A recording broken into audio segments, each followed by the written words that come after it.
todos, eu sou Andréa Pereira, médica nutróloga, do Hospital Israelita Albert Einstein, também sou coordenadora do Comitê de Bioética e Centro de Estudos de Bioética do Hospital Israelita Albert Einstein, tenho doutorado pela Unifesp e pós-doutorado pelo, Instituto Albert Einstein de Ensino e Pesquisa. Eu estou aqui muito bem acompanhada pela médica Suelen Medeiros, ela é médica especialista em medicina paliativa, coordenadora da equipe de suporte e cuidados paliativos do Hospital Sírio-Libanês, Complexo Brasília, e também, né, liderança do Comitê de Bioética da instituição, e ela tem título de especialista em medicina paliativa pela Associação Médica Brasileira.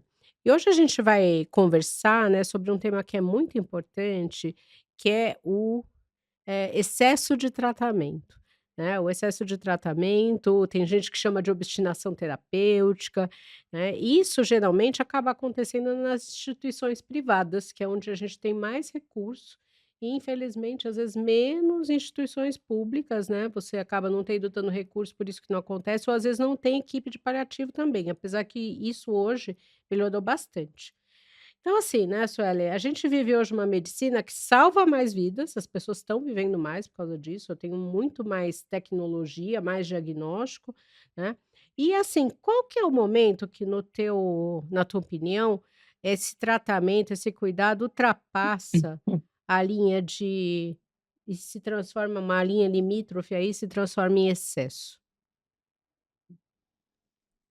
Primeiro, muito obrigada pelo convite, para a gente trazer um tema que me é tão caro e que a gente vai abordar mais à frente, mas eu sinto que cada vez mais tá com espaço para as pessoas discutirem sobre isso. Sobre isso que você me trouxe, Andréia, acho que esse é um dos grandes desafios da medicina atual, entender que nem tudo que é tecnicamente possível é clinicamente benéfico. E eu vou Uhum. explicar isso melhor. De fato, a medicina, como você trouxe, ela salva mais vidas hoje, há mais diagnósticos, a gente pode tratar melhor, prolongar a sobrevida, controlar sintomas, trazer qualidade de vida, e isso é uma conquista enorme, sem dúvida nenhuma. Só que diante dessas grandes possibilidades, desse arsenal diagnóstico e terapêutico, isso também muda a nossa relação com os limites da medicina. Então o que era, às vezes, limites antes, muitas vezes hoje não é, sabe. Então, diante disso, desses novos limites e desses limites muito mais, digamos, fluidos, há um risco, né, inclusive diante de uma doença grave, da gente começar a, acho que confundir aquilo que é tecnicamente possível com aquilo que realmente é benéfico para aquela pessoa, né. E é nesse momento que eu acho que o cuidado ultrapassa, sabe, a linha e se transforma em excesso. E aqui eu queria até trazer para gente, dentro do cuidado Uhum. paliativo, isso tá muito posto, né, como algo muito claro para gente, né, de que nenhuma decisão dentro da área de saúde acontece apenas no campo biológico. Claro que a questão biológica ela é fundamental, ela importa até para a gente conseguir entender melhor prognóstico, possibilidade de tratamento, resposta terapêutica, risco-benefício, tudo isso entra como fundamental na tomada de decisão. Mas também é fundamental a reflexão de quem é essa pessoa, para quem a gente está propondo o tratamento, né? O que que é vida para aquela pessoa, o que que importa para ela, o que que é inegociável diante de uma doença grave, o que que ela considera autonomia, dignidade, qualidade de vida. Então, quando a gente fala sobre limite, perceba que também esse limite, ele não é igual para todo mundo, Sim. né. Provavelmente aonde entra um limite para mim é diferente para você, é diferente para quem está ouvindo a gente, né. E também que eu não preciso chegar no limite do biológico absoluto para começar a discutir limite, né. E, gente, eu reforço que isso não significa sobre abandonar o critério técnico. Uhum. Na verdade, significa entender que a proporcionalidade também precisa considerar quem é a pessoa que está vivendo aquela experiência. Sim, e assim, né, dentro dos princípios bioéticos, a gente tem a autonomia do paciente aí que você citou, né, então a opinião do paciente é importante, e atualmente a gente tem até um código de legislação sobre isso, falando da Uhum, autonomia, né, a gente vai ter até um podcast esse mês falando, né, desse código de direitos e deveres do paciente. A gente tem a uhum, beneficência e a gente tem a não maleficência. Né, e aí a equidade, que seria o que você é justo ou não, né, o que a gente consegue dar de tratamento igualitário. Mas eu acho que dentro do nosso julgamento como médico, existe exatamente isso, de você fazer o bem e não fazer o mal. Eu acho que para o médico sempre é muito difícil ele parar de tratar, né, então, uhum, às vezes, né, o paciente já está em final de vida, ou é muito melhor ele ter mais conforto, mais qualidade, ou ele tem uma opinião diversa, e o médico às vezes insiste muito. Eu acho que isso, principalmente dos médicos, com mais de 30 anos, isso é mais comum, né, os médicos jovens já têm mais contato com cuidado paliativo, então acho que mudou um uhum. pouco isso, né, mas o médico tem às vezes não é uma má intenção, mas ele não Sim, consegue parar, ele tem uma dificuldade, né, ele acha que ele realmente está abandonando o paciente. E às vezes eu vejo até isso, né, o pessoa chama o paliativo, assim, no último momento, né, quando é, ele fala assim: "Poxa, eu não vou conseguir fazer mais nada, então eu preciso de alguém para fazer alguma coisa", e que não é o sim, adequado, né, então acho que tem muito disso, né. A gente está vivendo sim. aí um momento, né, que os pacientes acreditam que quanto mais exames e tratamentos, melhores, né. Hoje mesmo eu recebi um paciente que ele fez um plano de exercício pelo um site aí de inteligência artificial, e esse site, né, esse programa pediu para ele me pedir alguns exames.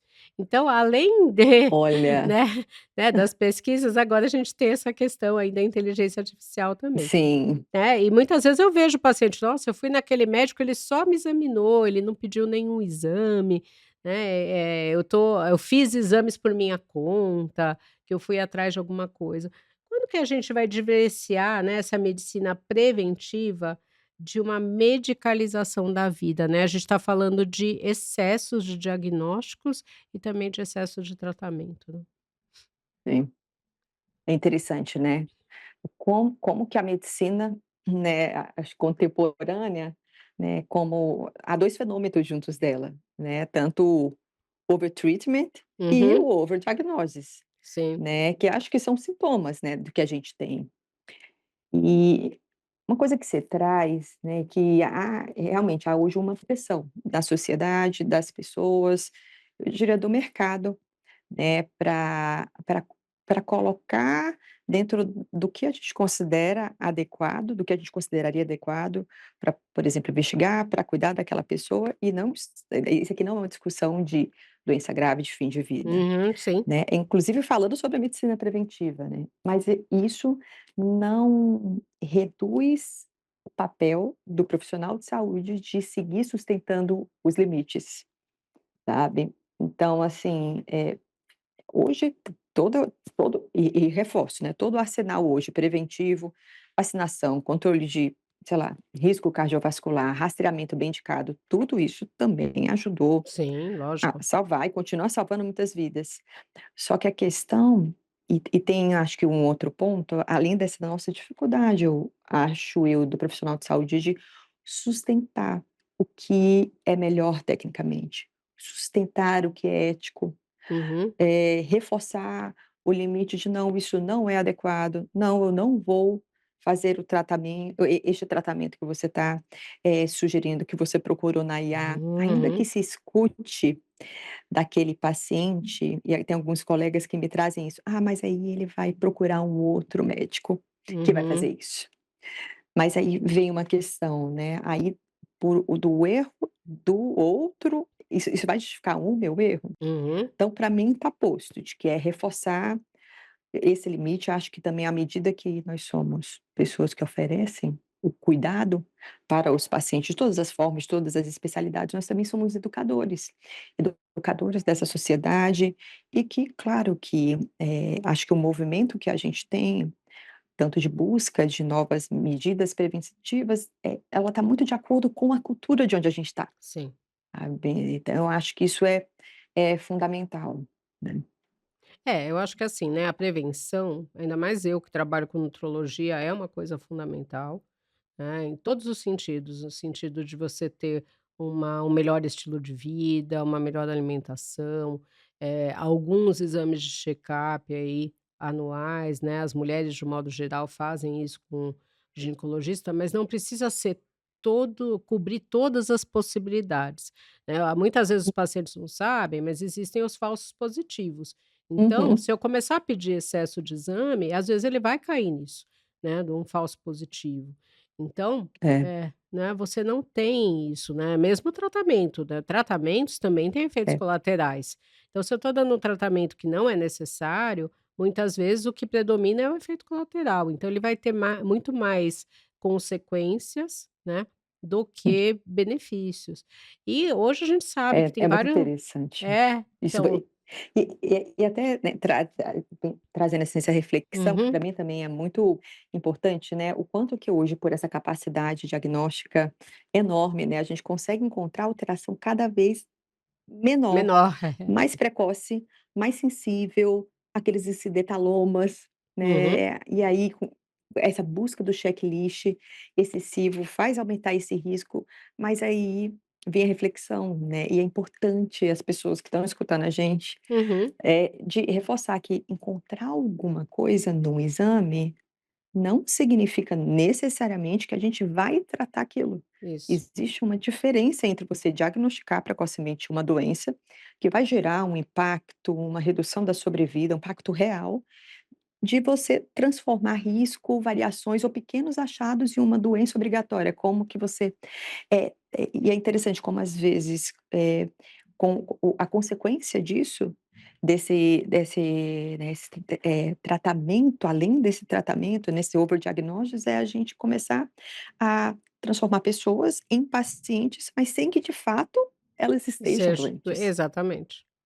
né. E aqui no Brasil a gente tem essa facilidade, né, que se você tem um plano de saúde, a gente tem uma limitação de número de exames, mas nem todos os planos têm, né, então as pessoas às vezes falam: "Puxa, mas eu pago o plano de saúde e eu tenho direito a fazer exames", né, então a É, gente tem que tomar muito cuidado com esse falso positivo. E aí eu reforço o que você falou, que é o papel do médico, né, a gente tem a obrigação ética de orientar os nossos pacientes. De falar: sim. "Não, ó, você pesquisou isso na IA, mas isso é muito genérico, isso não é o seu caso, isso não é necessário", né. Muitas vezes a IA também se baseia em outras culturas, né, a maioria das IAs não são brasileiras, né, então elas têm um Uhum. banco de dados internacional e às vezes não é isso que reflete aqui no Brasil. Então acho que é muito importante, né, os pacientes entenderem isso.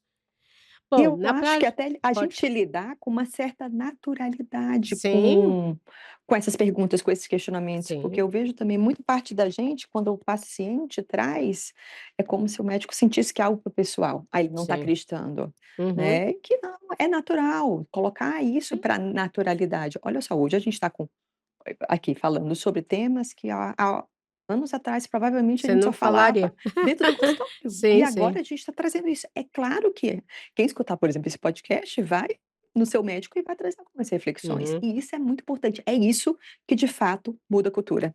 Eu vejo isso um papel social muito grande no que a gente faz, né. Sim, sim. Não, eu acho que é isso, né, eu falo que, tem até artigos científicos interessantes falando que o procurar, né, o pesquisar do paciente traz menos ansiedade, mais engajamento no tratamento. Então não é ruim que ele Uhum. procure informações, mas a gente tem que orientar que as informações são corretas ou não, porque muitas vezes não são corretas, né, a gente acha de É. tudo aí nas mídias.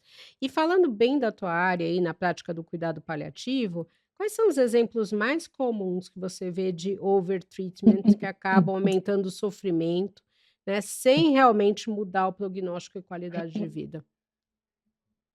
Eh, acho que antes da gente falar de alguns exemplos que, né, são exemplos que, cada vez menos eu vejo que acontece em termos de frequência, sabe. Mas, assim, a gente não pode, culpabilizar o médico sobre isso. Uhum, Como eu trouxe, eu acho que isso é um fenômeno secundário à nossa medicina contemporânea, né. Então, dentro da minha prática dos cuidados paliativos, eu posso dizer com, assim, com toda segurança que esse overtreatment ele raramente nasce de uma má intenção, não há.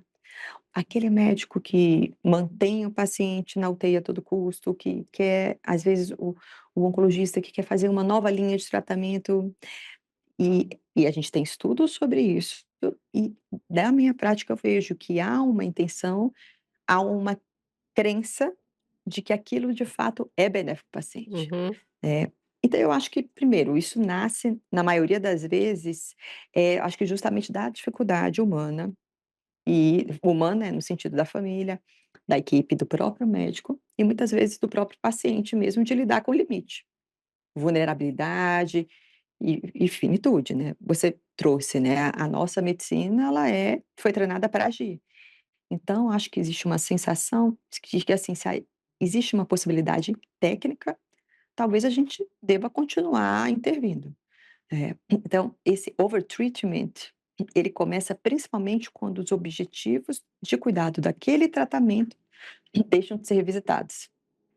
E na minha prática isso acontece, por exemplo, quando a gente vê um paciente passando por sucessivas internações, sem uma perspectiva real de reversibilidade. Um paciente quando ele permanece na UTI, em contextos de doença avançada, assim, a gente sabendo que aquela medida, ele estar na UTI, não vai mudar o quadro clínico dele, não vai mudar a trajetória do que a gente espera dentro da evolução da doença dele, ou exames, que já não mudam a conduta. Às vezes acontece, por exemplo, às vezes algum paciente que a gente avalia clinicamente, ele tem critérios de fragilidade, ele não tem somente, por exemplo, um diagnóstico, vou dar um exemplo oncológico, ele tem já uma cardiopatia de base, ou uma doença pulmonar de base, ou uma demência avançada, ele vem com algum achado de imagem que é sugestivo de alguma neoplasia. Às vezes, o profissional, para ele é bem sabido de que, diante da fragilidade do paciente, ele não deve fazer um tratamento modificador de doença, uma quimioterapia, uma uhum. imunoterapia, mas, às vezes, o profissional fala assim: "Ah, mas vamos fazer a biópsia só para a gente saber?". Mas isso vai mudar a conduta? A gente faz algum tratamento, seja uma biópsia, seja uma ressonância, se aquilo de fato vai Sim, trazer um benefício, porque né. querendo ou não Ainda é que uma ele invasão no paciente, né, vai, né, Exatamente. às E vezes às vezes o incomoda. profissional fala isso, e às vezes há um argumento de: "Ah, mas é porque para a família é mais fácil entender". Gente, assim, com certeza leva mais tempo e há uma necessidade maior de ferramentas de comunicação, da gente explicar para a família, educar, Uhum, explicar que a gente pede um exame quando aquilo de fato vai mudar uma conduta, mas isso é da habilidade do profissional médico. E eu reforço que não é só do profissional paliativista. Esse é do básico. Você cuida de paciente em doenças graves, você precisa ter essas ferramentas. Então, sim. às vezes, é mais fácil a gente falar assim: "Ah, vamos fazer uma biópsia". A família fica com a sensação de que está sendo Algo foi feito, tratada, algo sim, foi feito e fica aquilo, aquele silêncio complexo e o paciente, que é o vulnerável, o mais vulnerável da situação, passando às vezes por um risco, é um risco maior do que o benefício. Então acho que isso que é um pouco que acontece dentro da minha realidade. Ainda bem que eu hoje, né, trabalho dentro de um hospital que eu assim, que bom. E eu falo isso "que bom", com muita hum, felicidade, mas com muita dor. Eu sei que eu falo de um lugar de muito privilégio, sim, da gente tá um parênteses, né, eu sei que não é o foco da nossa do nosso podcast, mas hoje o maior problema do Brasil como um todo, se a gente pensar do tamanho do Brasil, não uhum, é nem a distanásia, né, que é esse fazer medidas prolongadoras da vida, que uhum, você sabe que só vai trazer sofrimento e não vai trazer um benefício para aquele paciente. sim, O que a gente tem, na verdade, é a mistanásia, que é, né, quando aquele paciente morre antes do que a gente esperava, por ele não ter uma condição de uhum, tratamento. Então, exatamente. então eu preciso nomear isso, que eu falo Uhum, dentro de um lugar de privilégio. sim, Agora é um privilégio por ter um arsenal de terapêuticos, agora tem as consequências disso. Agora a gente vem construindo dentro da minha instituição, seja com a equipe da oncologia, seja com a equipe da UTI, uma relação de extrema profundidade e transparência e vínculo. Então, Uhum, cada vez mais a nossa equipe vamos fazer agora em agosto 10 anos.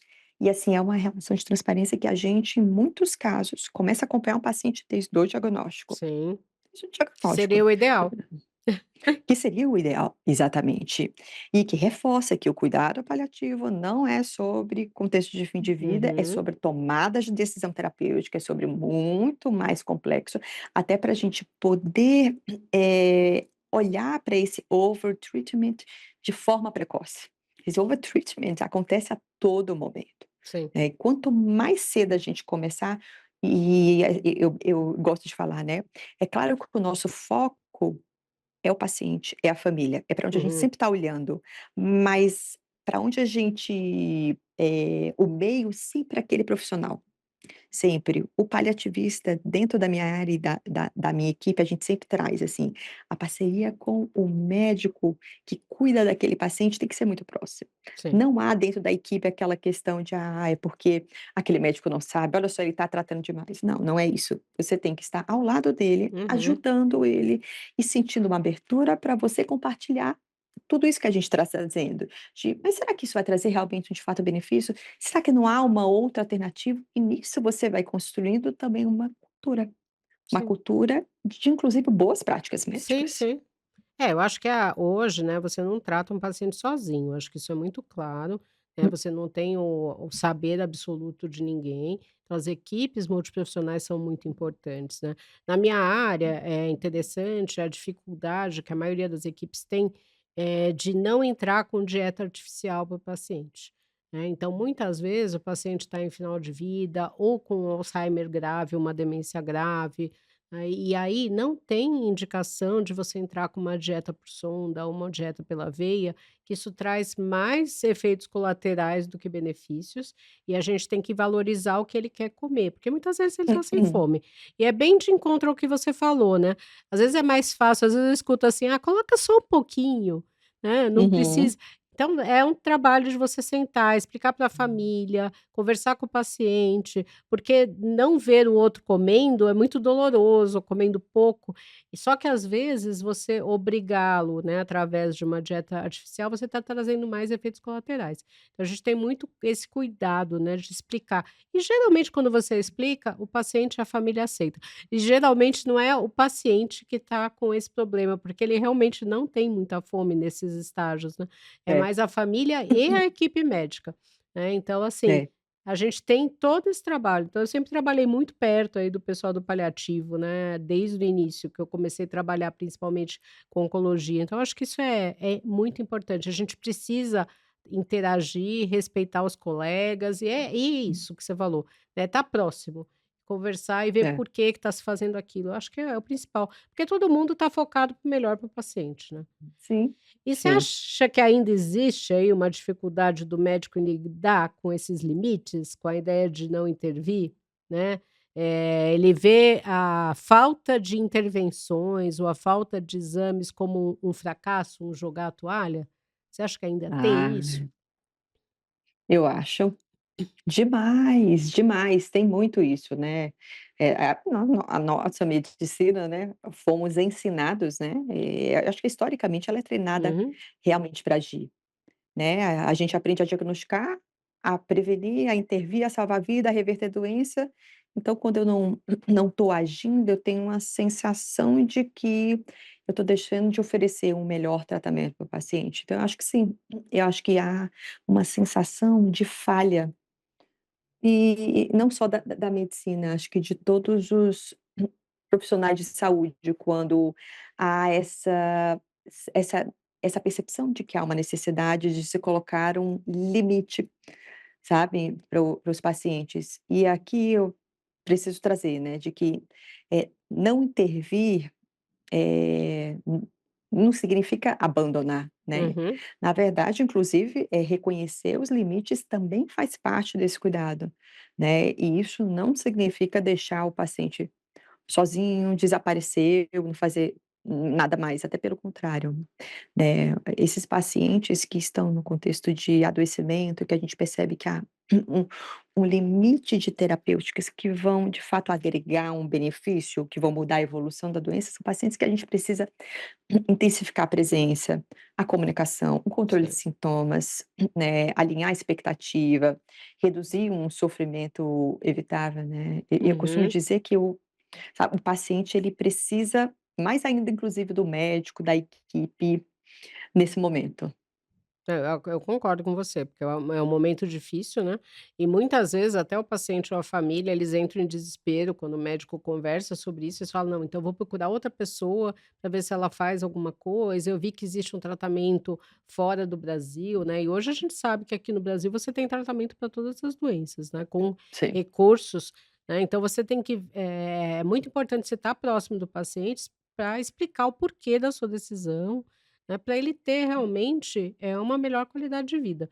Às vezes a gente vê pessoas que querem ir na formatura do filho ou num casamento, né, então dá para você alinhar tudo isso e muitas vezes com tratamentos muito radicais que não vão levar, né, a uma melhora da doença, essa pessoa tem uma piora da qualidade de vida que ela não vai conseguir fazer, né, o que ela gostaria. Então assim, eu acho que é isso, a gente precisa centralizar do paciente e perceber o que que a gente está fazendo de bom e de ruim, né, e se vale a É. pena, a gente tem que pesar isso na balança muitas vezes, né, e é difícil. E sabe que eu acho que uma coisa que você traz, né, a gente precisa, de fato, vivenciar um cuidado centrado no paciente. Sim, Assumir que, às vezes, o que importa pra gente, o que é de endpoint pra gente, não é do paciente. sim, Às vezes o que importa para o paciente é como você trouxe, ele está o máximo de tempo em casa, ele tem o mínimo de internações, ele está o mais, consciente possível para conviver com a família dele. Ainda que para você uma vida dependente, uma vida sem uma consciência faça sentido, para aquele seu paciente, ele tem a liberdade, acho que a gente vai falar até um pouco uhum, mais à frente, ele tem, na verdade, hoje, direito, uhum, né, e é muito interessante isso, a gente está passando por um momento muito importante, né, com essa questão do Estatuto do sim, Direito do Paciente, porque antes, eu lembro até nas aulas ou mesmo com os pacientes, quando a gente trazia essas, bases, uhum, né, pra gente tão certa de que cuidado centrado no paciente, a gente era vista como boazinha, né, sim, bom senso, e hoje, na verdade, é uma obrigação nossa, sim, né. sim. Na verdade, a gente está falando de direito do paciente. Sim, e com o envelhecimento da população, a gente vai ter cada vez mais doenças crônicas, né, e a gente vai ter que pensar cada vez mais nisso. É o que você trouxe aí numa das, né, das suas falas, né, do paciente estar tão frágil que não vai valer a pena tratar um câncer dele, né? E para que eu Uhum, vou fazer esse paciente passar por uma biópsia se eu não vou tratar esse câncer? E aí isso. algo invasivo, então a gente tem que pensar muito nesse paciente, né. E aí eu ia perguntar exatamente isso para você, né, como que o paciente ele pode participar das decisões, né, de forma mais consciente aí sobre sobre os tratamentos, Uhum. sem achar que ele está sendo negligenciado ou que ele está sendo abandonado, né? Nossa. Nossa, esse é um momento muito importante para a gente, né. Há várias ferramentas de direcionamento, de autonomia do paciente hoje, né, na Uhum. área de saúde. E eu acho que isso está cada vez mais fortalecido, né, inclusive agora, acho que foi em abril desse ano, Sim, né, a saiu a gente nova teve no Brasil legislação. exatamente, que reforçou muito essa centralidade da pessoa diante das decisões relacionadas ao próprio tratamento, né. E aí é justamente aí que entram muitas ferramentas, né, como, por exemplo, as diretivas antecipadas de vontade, né. As diretivas, antecipadas de vontade é um instrumento, eu gosto de falar que é um instrumento de comunicação, é uma forma da gente registrar os valores, os desejos, o que que é limite, o que que é vida para a pessoa, o que que é Uhum. importante para aquela pessoa no contexto de adoecimento, e aí é importante trazer que não é que a gente vai terceirizar as decisões para o Sim. paciente. É uma ferramenta, para a gente conseguir tomar uma decisão compartilhada. Decisão Uhum, compartilhada é o quê? A gente entende dentro do biológico quais são os cenários possíveis, o que que é possível, o que que é permitido. Dentro do que não é permitido, a gente traz um limite, ainda que o paciente fale: "Ah, mas eu queria tanto isso", mas infelizmente isso não é indicado para o seu caso. uhum, Agora, diante do que é permitido tecnicamente, a gente vai entender o que que faz sentido para diante dessa pessoa. E o paciente trazendo os valores dele, a gente trazendo quais são os cenários possíveis, biologicamente possíveis, eticamente possíveis, a gente vai construir para ele esse plano de cuidado diante de algum adoecimento, né. A gente tem essas diretivas aí, como a resolução do CFM desde hum. 2012 e agora essa discussão ganha mais força ainda com o próprio estatuto, né, do paciente. É, não, isso é fundamental, né. Bom, a gente está terminando aí nosso podcast, queria que se você colocasse aí uma mensagem final para as pessoas que estão nos ouvindo, né, sobre tudo isso. Gente, acho que né, e aqui eu gostaria de falar, assim, de pessoa para pessoas, né. Uhum, Eu sei que a gente está aqui, é um podcast que profissionais de saúde, médicos, a população geral, mas aqui eu queria chamar, inclusive, o médico, o profissional de saúde, para se ver como uma uhum, pessoa que tem os seus valores, uma pessoa que tem as suas preocupações, uma pessoa que tem algumas coisas que importam, algumas prioridades diferentes. Eu acho que esse é um primeiro passo para a gente conseguir, de fato, respeitar o paciente no que tange ao direito dele de ter voz nas decisões de tratamento. sim. E aqui é claro que a gente reforça que não estamos falando sobre um extremo. Porque há um receio. A gente Uhum, veio de um extremo da medicina paternalista, né, que a gente sim. era como o pai e mãe. O Uhum, paciente a gente mandava o paciente, aceitava e pronto.